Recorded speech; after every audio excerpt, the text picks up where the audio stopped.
Assalamu alaikum. Peace be upon you all. This is your host, Aminah Ahmed, and you're watching Muslim Network TV. Welcome back to another episode of NextGen, where we seek to amplify the voices of young people and those who are empowering the next generation. You're watching us on Galaxy 19 Satellite, Muslim Network TV, Amazon Fire TV, Roku, and Apple TV. And it is my absolute honor today to have Tayyaba Syed. As someone who grew up as an avid reader, I spent most of my time in the library. I think I was at the library more than I was at home. It is so empowering to see someone like Sister Tayyaba Syed, who is a multiple award-winning author, journalist, and storyteller who has written over 20 children's books, including The Blessed Bananas and Hafsa's Kisses, and has conducted over 150 literary faith-based presentations domestically and abroad. Sister Tayyaba, thank you so much for being here with us today. Assalamu alaikum. Thank you for having me. Now, I came across your work when I was in middle school. I think the book that I got my hand on was not really written for 13-year-olds, but I had never seen something of that sort. A Muslim girl, as the character, and I was amazed that, there is something out there like that. And I really missed out on that as a kid growing up in elementary. I didn't read books where phrases that are used in my Muslim household were used, where the main character is introduced to the clothing that Muslim women wear. So thank you for the work that you are doing.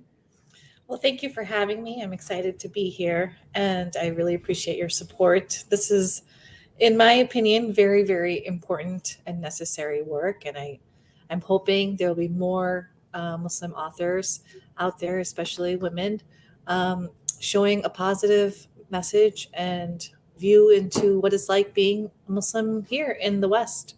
Definitely. And obviously you have written, like I said, over 20 books, but I want to kind of take it back to where it all started from. What inspired you to go into journalism, to go into writing children's books? And, was there a particular moment, or is this something that kind of built up as you were growing up? So for me, it was, I noticed this void all throughout my adolescence that, I myself am an avid reader, and books was that tool for me to be able to see and understand those around me. And I unfortunately didn't see myself in the books that I was reading growing up. Books can either be mirrors or windows. And for me, they were mainly windows, not mirrors, because I didn't see myself reflected in these books. And I assume this is just how Western literature is. It doesn't include everybody. And so I started writing as a means for kids to get to know me and connect with them and show them how similar we really are. We can have shared experiences. I like pizza. You like pizza too. I like basketball. Same here. And I started writing stories as a kid, but I didn't really think that was something that I could do as a career. And in college, I actually went to UIC. I was in the honors college, and at that time I was studying biology, looking to pursue a pre-health field. So I had joined their magazine at the honors college for pre-health related students who were studying and pursuing those careers. And I realized I can merge my love of science and writing. And within a year, I was promoted to editor, and I was like, oh, this is really powerful that I can use this platform to be able to share my love of science and writing. I kind of put that on the back burner once I got married and I had kids. And now my eldest, who when she was younger, we were bringing back books and books, bags of books from the library. And I noticed that same void was there, that, there wasn't diversity. It didn't talk about our faith. It didn't talk about our culture. And I was like, well, I could either just wait another 30 years to see if there'll be more books that include my faith and my cultures, or all the cultures that Islam is part of, or I could just start writing them. So that's kind of how it went. But my book, The Blessed Bananas, wasn't intended initially as a book. I wanted to kind of continue this tradition that we come up oral storytelling. Right. So I was doing it as a puppet show and it just was resonating, and like the kids were going crazy because, like you said, they were understanding phrases, they were connecting with the characters, they were feeling like they were seen, and finally giving them a sense of belonging. And it kind of just organically happened that a publisher found me and wanted to publish the book, and it's been quite a journey since then. So And it's amazing how when you were growing up, you didn't see, what you call those mirrors. And then with your daughter, I know you're a mother of three children. With your daughter, you didn't see that either. So there has been that gap for quite a long time, and the fact that you're bridging that is amazing. What do you hope your work will do to, kind of communicate to communities outside of our own? What do you hope it does to people outside of the Muslim community? I I feel like a lot of times the books that have Muslim characters show Islam as the problem.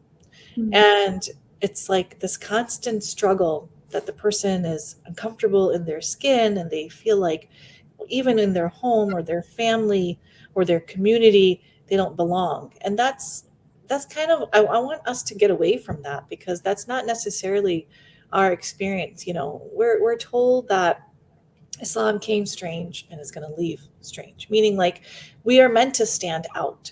And so obviously this is something that we can highlight in our books and show the positive aspect of who we are as Muslim. Like it doesn't always have to be the hijab struggle or the identity struggle or Right. the faith struggle, because Islam can be part of the solution. And I hope we can start seeing more of that in books with Muslim characters. But I don't know if that really that sells in mainstream Yeah. literature, you know. Thank you for saying that, because I read a lot of YA now, and you have Muslim authors, I don't mean to throw shade or anything like that, but you have Muslim authors writing about the Muslim experience, and it's just full of feeding into stereotypes. Like you said, that is what sells. And I remember in high school, it was my freshman year of high school, and my teacher, she wanted to kind of incorporate authors of different backgrounds into the readings that she assigned. And one of the authors in one of the books was written by a Muslim woman, and it was about a Muslim girl in America. And the whole book was about how she falls in love with someone that's not from her religion, and how she absolutely hates her religion, and how she wants to get away from it. And I don't know if that's, it's just not the experience of many Muslims. And people that were reading that were not just Muslims, there were people outside of our community, and it was only feeding into that stereotype. How do you think we can get away from that? Honestly, I know you write children's books. I want you to go into other genres, for very selfish reasons. But You, how, you sound like my eldest. She's always telling me. please, I know we need you, She's really. 18 and she's like, "Mama, when are those books going to come that I can read, that we Yeah. need to read, the young adults?" And honestly, like I'm actually working on a book right now that I want to be able to cater to that age group, because I feel like it's such a impressionable, formidable time Right. in the for the youth, and there's not enough that you guys can fall back on and rely on. So I know that void is there. That's something that really we need to work on. Even it's my dream to be able to write a YA romance for Muslims. That's like, it's cute and it's like a rom com, and it's like we don't have to deal with all the crazy stuff, but it's still inspiring. I hate giving this reference, but I think it's important to understand this idea of, your question of like, where do I want to see this going? I want us to be able to bring our values and our belief system into our books, right? Mhm. I actually presented with a Muslim author who's quite popular as in with her children's books right now, and she flat out said, "I don't have any message in my books." And I feel like that's a lost opportunity, because Mhm. when I began this journey of putting my writing out there, my intention was as a means of dawah, as a means of bringing a positive image of Islam and showing who we truly are as Muslims. Now, that doesn't mean we write perfect characters that don't have flaws and are not vulnerable, because of course that's not relatable either. But again, it's showing somebody that is uncomfortable in their skin and wants to leave their faith because, it's stopping them from living their life. That's not our experience. That's not the experience of many individuals, and I want to be able to show, okay, so what is that experience? What is that positive Muslim experience? Yes, you will have struggles, but how do you overcome them with your faith? And I would love to write, would love to write a cute romance novel. And the example I think of is, the Twilight series. Have you read those? Yes. I'm not encouraging anybody to read those, Oh. but unfortunately, I did read those. And I mean, Stephanie Meyer's, like, if you have, and that's important, like, even the Muslim books that are out there with Muslim characters written by Muslim authors, we were kind of talking about this before we started, that's not necessarily how we want to be represented. Right. Because every author, whether they're Muslim or not, but every author brings their own values, their own principles, their own belief system into their books, whether they intend to or not. Even J.K. Rowling will, if you've watched her interviews, will say that there's a lot of her Christian upbringing that she has brought into her books. But going back to Stephanie Meyer's, why did these books go like so famous and so popular, especially amongst young teen women? It was, you have this 100-year-old vampire who's a high schooler, and then he falls in love with this teenage girl, and they don't consummate their relationship, right? He's old school and wants to get married before, anything happens. And readers were drawn to that. And that is, although it's about vampires, but Stephanie Meyer's is a Mormon, and that's part of their Mormon belief system, and how, she wanted to highlight that in the books. And so, like, we can have a book about people living in outer space and flying on dragons or whatever, and they just happen to be Muslim. It doesn't need to be didactic stories, but they can be solid characters with depth, and they just happen to be Muslim. So I'd like to see more of that. I hope, inshallah, I can also write things like that, if I get more barakah in my time, inshallah. But it's definitely needed. Yes. Yeah. And in reading fiction, you want that story. I mean, I love reading sci-fi and fantasy. And then that character also happens to be Muslim. And you see kind of, I think in all books, you see the values, what's important to the character, and conveying that through a Muslim character would be amazing. Sister Tayyaba, we will be right back after our short break. All of you are watching us on Muslim Network TV, Galaxy 19 satellite, Apple TV, and Roku TV. We'll be right back.